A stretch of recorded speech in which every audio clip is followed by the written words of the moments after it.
Welcome back. My name is Bob Bullard, and I'm the Associate Director for the University Advising Services here at Rowan University. And today, part of our career development series, we're going to talk about cover letter writing. Cover letters are something that should always be sent with your resume to an employer when you apply to a job. But there's a lot of questions. What do I put in a cover letter? How do I talk highly about myself without being cocky? How do I not repeat my resume? So we're going to give you a couple tips today to make sure that you're nailing the cover letter along with your resume to make sure that you're putting everything in your best foot forward for the job. So first things first, on a cover letter, you want to make sure you try to find someone to address the cover letter to. So look up the company's information. They should have something in the application, but you want to make sure you include their information. So it should be their name, their job title, the company, the place of work, city, state, right there on the top of the line of the first page. Depending what you want to do on top of that, you can put the same header that you put on a resume, or if you want to be a little bit more formal, you'll put your information on top of that. Next thing down will be the date, so you want a space, then the date. You can put that on the left side or the right side, whatever is more comfortable for you. And the next line down is you're going to address this, the letter to the person. Things to avoid when you're addressing letters, especially cover letters, do not put "to whom it may concern" or "dear hiring manager." Try to find someone to write the letter to.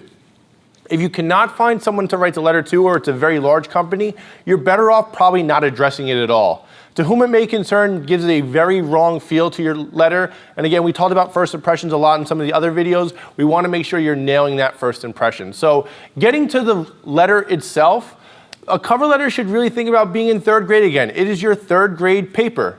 It has a very clear introduction, a very clear body paragraph, and a very clear and concise closing.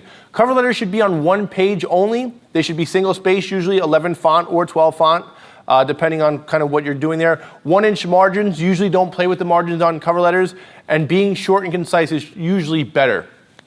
In that first paragraph, usually in the first sentence of the cover letter, you want to explain to the employer why you're applying to the job. So it should be kind of standard in the fact that you're saying, "It is with great pleasure that I'm emailing you, writing you today to apply for this job with this company that I found at this website or this location or this newspaper."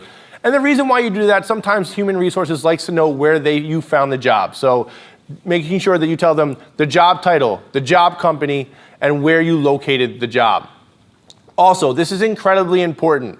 A lot of people fall into the trap of writing the same cover letter for every single company or every single job. Make sure that you mix it up every single time. However, when you are sending that away to the company, make sure you have the right job, the right company, and the right location of where you found that job. Those are three things that would instantly eliminate you from getting the job. If you put the wrong company down, the wrong job down, or they said, "Hey, we never posted this job at that website." So things to keep in mind there. So that should be your first sentence of your first paragraph. Going on into the first paragraph, you really want to give the employer a reason to read on. So you want to describe some skills, which you'll explain later in your body paragraph, why you'd be a really good fit for that company. Whether it's your computer skills, whether it's your hardworking nature, whether it's you're determined, diligent, whatever it may be, encapsulate those skills into 1 or 2 sentences and kind of think of it as a tease, what they talk about kind of in radio or TV. You want them to continue to read on. You want to give them just enough to make them think, wow, I need to read that second paragraph. In the second paragraph of your cover letter, you really want to drive home all the key points and skills that you've learned from the jobs that you've been at or the experiences in your life. The one thing you do not want to do not repeat your resume. They have your resume already. They can read your resume. So what you're looking to do is springboard off that and talk about some of the skills or attributes you gained from some of those positions. For example, you wouldn't just say that I was a waitress or a waiter. You would say, as a waiter or as a waitress, I gained the skills of working under pressure, customer service skills, things along those lines. Go into more of those what we would consider soft skills to drive home why you would be a good candidate for that position. Another thing with that is you also want to make sure that you're lining up your skills and your attributes and what you've gained from those positions with their job description. Make sure you read their job description, kind of get a real good idea of what they're looking for, and go back to your job experiences and kind of link back, hey, where have I done this? Where have I done that? And that's something that you definitely want to do. Also, when writing your second paragraph, we fall into the trap of saying, I did this, I did that, I did this. That's very monotonous and hard to read a lot of the time. So what I want you to do is think about reversing sentences or switching up sentences. So for example, if you were a waitress or a waiter, instead of saying, I was a waiter at the local diner and this is what I've gained, you would say, as a waiter at the local diner, I gained blank, blank, blank skills. And what it does is it allows for shows a little bit stronger writing, but it doesn't get monotonous to read. So if you find yourself saying, I did this, I did that, I did this, I did that, switch up some of those sentences to make sure that it reads a little bit easier. Also, again, use your resume's points to jump off on that. As we talked about on your resume, you want to avoid some of those soft skills that you really can't explain.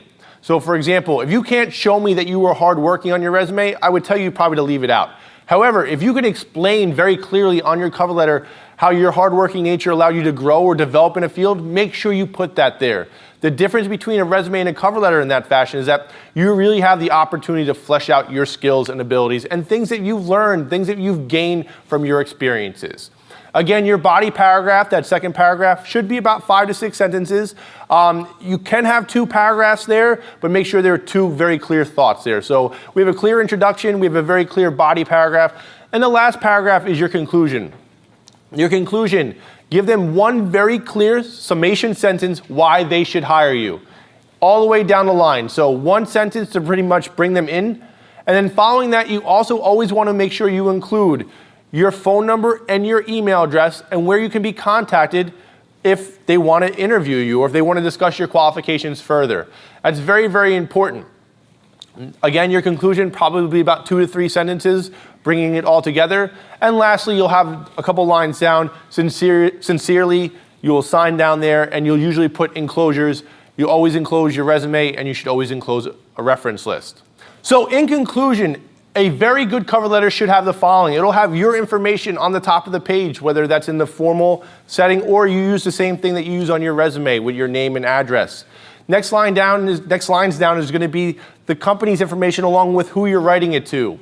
Also, you want to make sure that your cover letter itself, a clear opening, a very clear, concise body paragraph, and a clear closing with your contact information, including your phone number and your email address, along with a signature. And that is what you're going to see in a great cover letter. Remember, 1-page proofread, make sure you have someone read this cover letter.